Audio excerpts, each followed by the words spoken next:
But let's first talk to the housing expert Freddie Poser. He's the director of PricedOut UK, the campaign for affordable house prices. Hi, thanks for having me. Not at all. Freddie, you're an expert in this area. Tell me just describe to me the current situation, because as I outlined there, we've got a lot of sort of moving parts here. Help to Buy has ended, mortgages are going up, we're not building enough houses. Just unpick for us the current situation.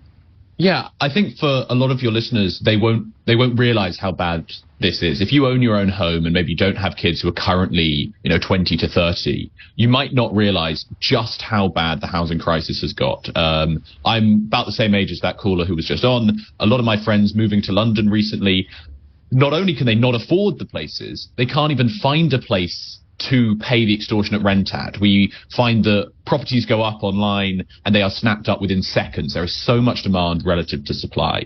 And that's just to rent. To buy is becoming increasingly unaffordable and has been for the last decade. Many people simply believe they'll never own their own home.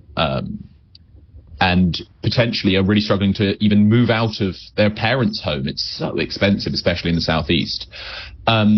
And at the heart of this is a supply crisis. This is due to the fact we haven't built enough homes in this country for decades, and we continue to fail to build homes. And that's driving up the prices to rent and to buy, and any solution that doesn't grasp that doesn't actually get this country building new homes, won't make anything better. Just explain to me at the moment, I mean, if you have knowledge of it, again, that caller that we just listened to earlier, and he's been on my mind for the last couple of weeks, actually, because as we know, renting has been in the news a lot, mortgages are in the news a lot, and now we're seeing house prices falling. He said that he understood that 100%, he knew that 100% mortgages weren't available anymore, but that's what he said would help him. Just how much do you know about the current mortgages that are being offered at the moment? I mean, what kind of money do you need to be earning, and what kind of deposit do you need to be putting down? Because every time I research it, it seems that a huge amount of mortgages do require a parent or someone with a larger wage base to guarantee that mortgage, even if they do put a deposit down. Absolutely.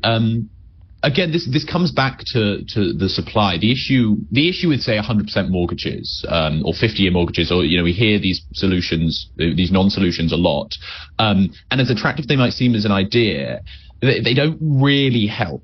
They're all demand-side solutions. The same with Help to Buy. Help to Buy was a pretty bad solution to this crisis because what they're not doing is increasing the supply base.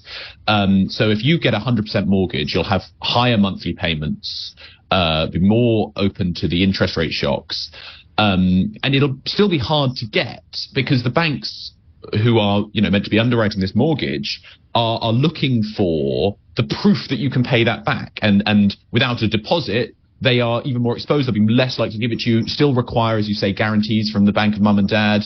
So a lot of these are tinkering around on the demand side when actually if we stabilized house prices or preferably brought them down, it would actually be affordable again. You've got to think about what the ratio from earnings to house prices. Many years ago, this was 3, 4, maybe 5%. Now we're seeing 10, 12% affordability ratios. There simply isn't a solution there that you could do with mortgage finance that can bridge that gap. You're still paying so much more than your yearly income to buy the home, no matter, the exact terms of the mortgage.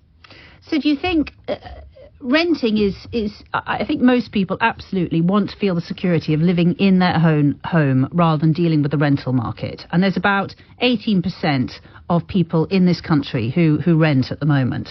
63% own a home.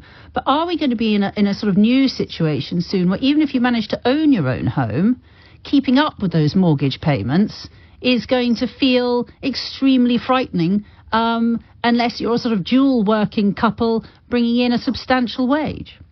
I think there is a real risk that even people who have, just got on the property ladder really can struggle, especially in periods like this, where if you've done everything you've been told to and you've just managed to buy your house at the beginning of 2022, for example, and then suddenly you're in, a bit of negative equity, that can be very scary. And we've seen economic crises in this country in the 90s, for example. That's happened before.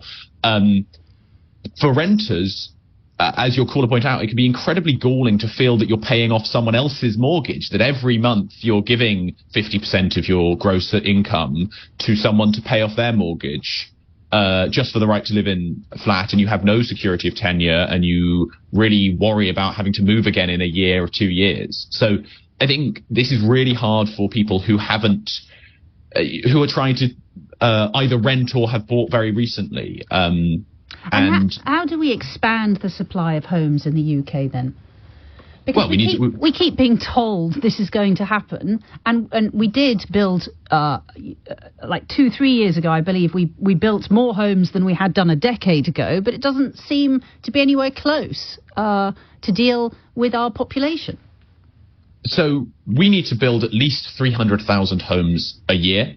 Over the last decade, I think the figures are that we've built an average of 190,000 homes a year. So nowhere near close. And we've also got to catch up on that backlog. For every year we miss the target, those are homes that still need to be built. And the government has to get a grip of this question, and they need to put into place policies that get homes built. And, there are a number of ways to do it, but it will involve reforming planning to make it easier to build homes in this country, and especially in areas where it is incredibly unaffordable, like London. And I'm afraid from some news I saw today, planning regulation is actually down. Freddie Poser, thank you so much. Director of PricedOut UK, the campaign for affordable house prices.